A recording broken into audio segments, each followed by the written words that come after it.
Today we have Lilly Hourani. Lilly is a visual development artist and illustrator. Great to have you on the show. How are you today, Lilly? I am great. How are you, Mark? I'm all right. I did actually have minor surgery yesterday, and the painkillers are helping me kind of deal with what I need to do today. I've got a couple of podcasts lined up, but yeah, you have to crack on, don't you? Even when you're recovering. Yeah, do you mind me asking what kind of surgery was it? On a podcast, this is it. Definitely a first, Lily, and I'll answer this because I don't never like to dodge a question, especially since I'm always asking my I'm guest sorry. questions. I just needed to have a cyst removed from my hip because it was just rubbing and catching. Oh, So yeah, we'll move on. ouch. We'll Yeah, sorry, move on, Lily. sorry. That's okay. Um, Lily, I would love to know from your Mhm. perspective as a concept artist and designer. How is AI changing the behind the scenes creative process in the world of entertainment and in your industry? That is a good question, and it's a question on many artists' minds right now. Um, I think it is changing it pretty drastically, given that I am in the industry currently. And I am a visual development artist, and all of my friends are as well, and my colleagues. Yeah, they're just um, laying off many departments because of it, I would say, and um, yeah, like for individual artists, or like independent artists that are freelancing or trying to get their art out there, it's making it a little bit more challenging, but I think if used in the right way, then like for inspiration or um yeah, just to inspire uh, artists' works, like I think it would yeah, it could be used in a better way, I think, for sure. Yeah, because my understanding, when I've spoken to people in arts in particular, Hmm. very much against it because it's taking their jobs, it's spoiling Yeah. authenticity. But you seem to actually be realizing, as I think many of us need to, even if we don't like it, is that AI isn't going anywhere, and we can use it to our advantage while trying Hmm. to work through some of our disgruntledness towards it. And Absolutely. Yeah. I think that's what we've got to do, isn't it? Absolutely. Yeah. Um, so AI cannot work without us, right? So I think it lacks perspective, and that's a pretty important thing to have.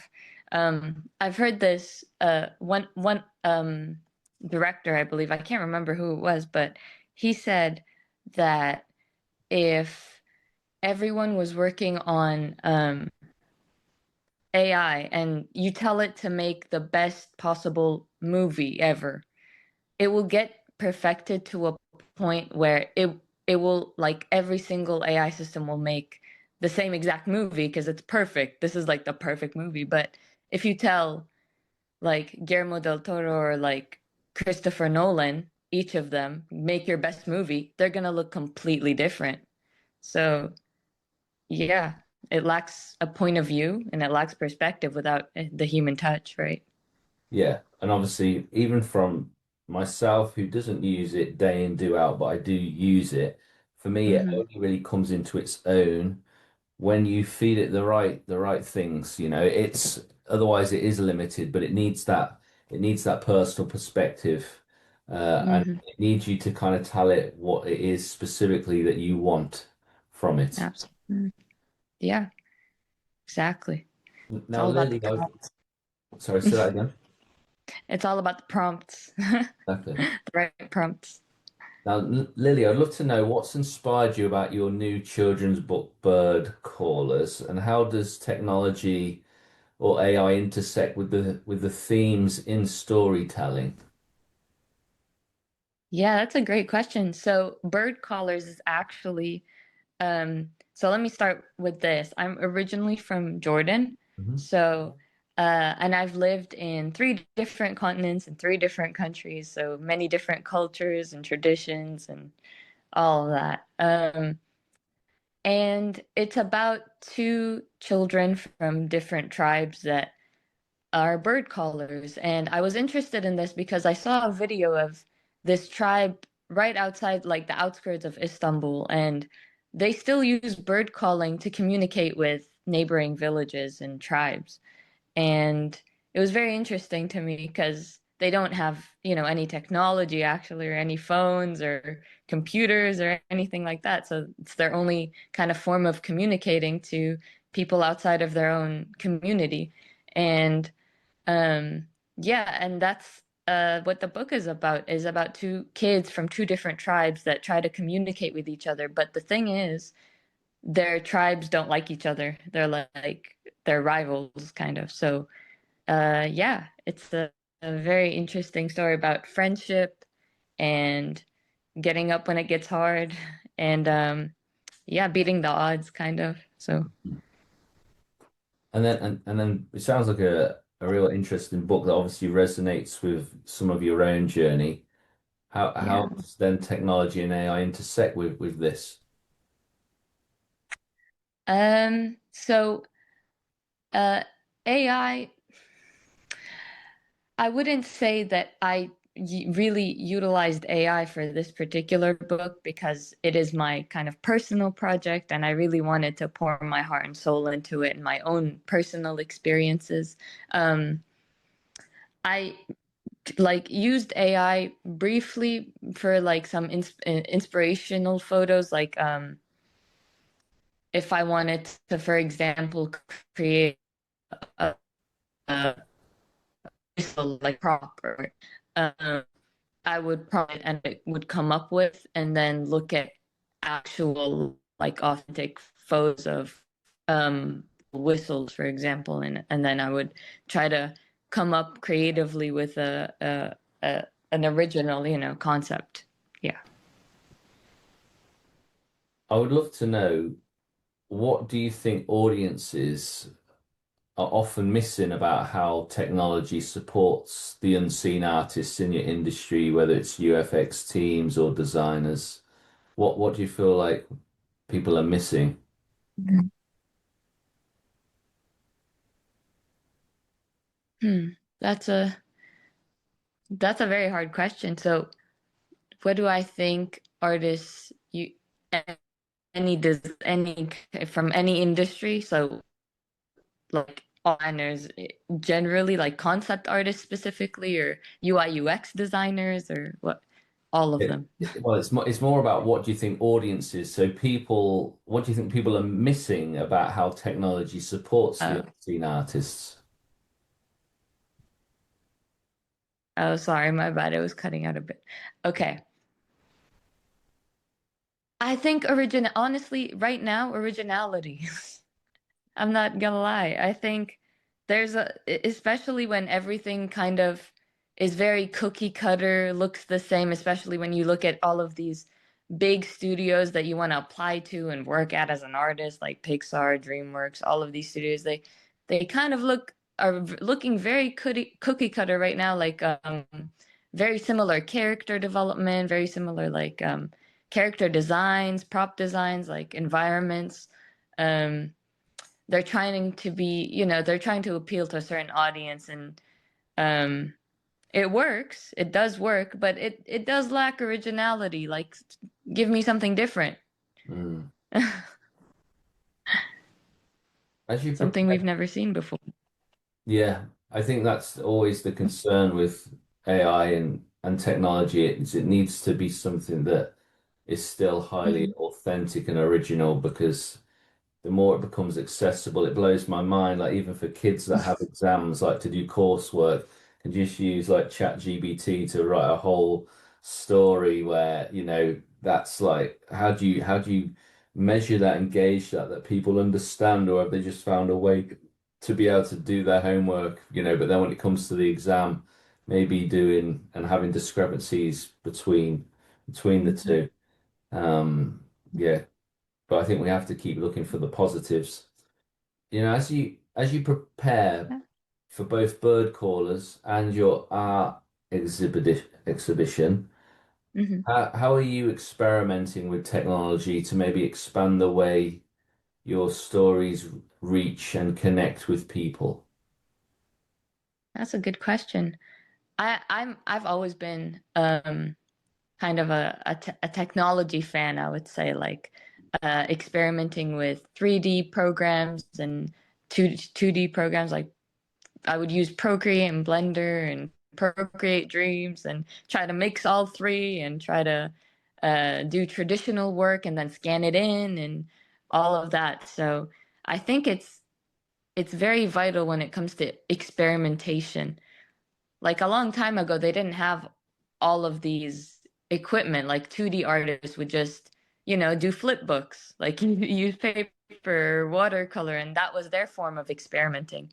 Nowadays, we have Midjourney, we Mm. have, so if you're talking about AI, we have Procreate Dreams just came out like not too long ago. Adobe's doing live brushes. That's very new. So yeah, you need to experiment digitally now. It's like traditional work is fantastic. It's great. You need to know it, but you also have to dip your toes into everything digitally. There's so many programs out there, and you just need to kind of figure out what your niche is, and is it 3D? Is it 2D? Is it mixing both?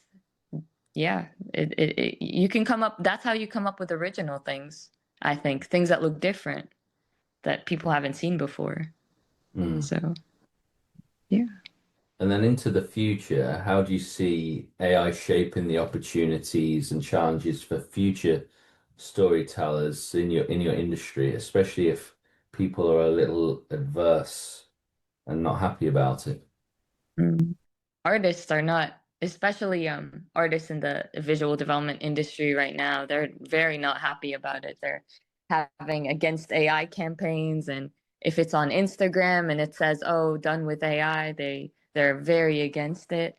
But, I've seen some artists use it very well because of their point of view. Again, it goes back to like their perspective. If you're using, what kind of prompts are you using? And um they come up with very original things and they add to it with their skills. So they would generate an image using, for example, Midjourney, and then they would put it into Procreate, and then they would print it out and do something with it traditionally, and then that's their piece of art. So I think it just depends on how you use it. It could be used very positively because, again, like you said, Mark, it's inevitable. It's there, and you might as well try and look at the positives of what it can do instead of, being adverse to it. Just embrace it a little bit and try to use it to make something different, make something original.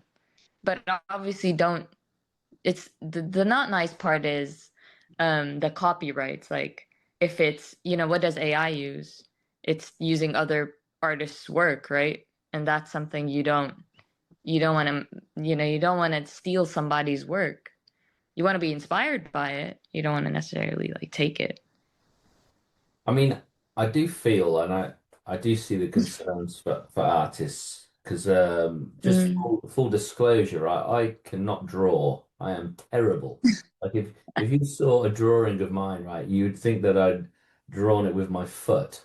Now, the problem with AI is that even myself, who can't actually draw, could actually be able to create something with AI that would prove different. And I think that's the bit that it then kind of devalues. And I think from a monetary point of view, where artists make a lot of money, if AI is able to do just as good in a fraction of the time and anybody Mm. can do it, that's the bit that's I think the most dangerous. That it is scary for sure. It can be scary, but I've had a few mentors.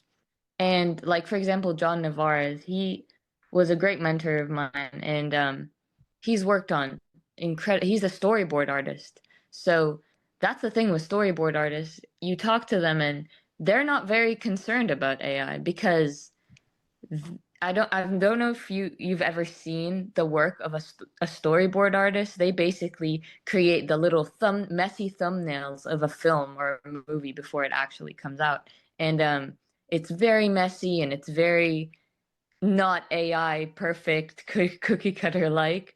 Um, I'm not sure AI can necessarily do that. I think that's because the whole thing is just perspective is just a point of view, and you have to change it so quickly, and you need a pencil and an eraser for that. Like Mm. you need a human brain for that. You can't just um I think use AI and it'll know which kind of camera angles or yeah, make this character look more human. Well, okay, how do I do that? And you have to explain it. You have to tell it what to do. It's way easier to just use your pencil and go ahead, go in and do it. So he said always just practice and work on your skill regardless of where AI is going as an artist is your skill is going to take you far Mhm. no matter what's going on with AI because yeah we just don't know where that is going. Huh. It's yeah. Mm. We've only got a few minutes left, Lily, so I really want to give Sorry. you. No, it's fine. I really want to give you a moment to maybe just share what's next for you and anything that you feel like we haven't captured that you really want to communicate with people. Yeah, so something I would like to capture and communicate with people. I'd like to talk about more about like bird callers, my book. It is based off of personal experiences as well because where I'm from, the community is quite like tight knit and reserved, I would say. And they're so welcoming and of other cultures and other people. Um, but there's also a prejudice there, like they're not like us, or we can't, we have more differences than we do similarities. And for kids, I think, and for adults too, but it is a kid's book. I think it's best to focus. We're more similar than we think, is the point. Yeah. So. Yeah, I just wanted to highlight that in my book. And I think bird calling is something that kind of I've never really heard of it or heard anyone kind of use that concept before. So yeah, I really wanted to touch on that and kind of utilize music and sound and my characters, like their um, designs and the environment development as well as the props that they have to show their differences, but also how similar they are in their communication styles and what they're trying to say. So, Mm. And yeah. when will it be out, Lily? It is going to be out in the beginning of October, so on the 6th of October. So, yeah. Very nice. And where will people be able to find it, and how can people find out more about you and your work? Yeah, so I have a website. It's Lilly Maher, Maher.com, Lily with two L's. And it's going to be out on Amazon, and it'll be in two bookstores in the United States. So I don't know if, yeah, if It's anyone's in the US. Yeah, and to be honest, you'll find that once you get your book in one or two like mainstream, they will Hmm. populate to other networks. I've wrote three books myself. The first two I self-published. Once my published book reached some of the bigger stores, then my other two got pulled. Wow. So yeah, it's amazing Wow. how it works. So yeah, you'll be That's amazing. yeah. Wow. Super. That makes me more optimistic. Wow. Cool. Good, Lily. Wow, it's been great to chat with you, and look forward. You I'll as keep well, an eye Mark. out. Yeah, I look Yeah, thank forward you. to keeping an eye on your journey and seeing how bird callers do. And thank you for your artistic understanding and viewpoint when it comes to AI and technology. Obviously, it's something that I know isn't overly welcomed in your industry, but it was great for you to be able to help us look at some of the positives and encourage us to work with it. And often, as you said, it's our perspective and what we we feed it and what we give to it that is enabling it to shape and work with us and for us. Absolutely. Thank you so much, Mark. Thanks for having me. Absolutely. Thank you, Lily.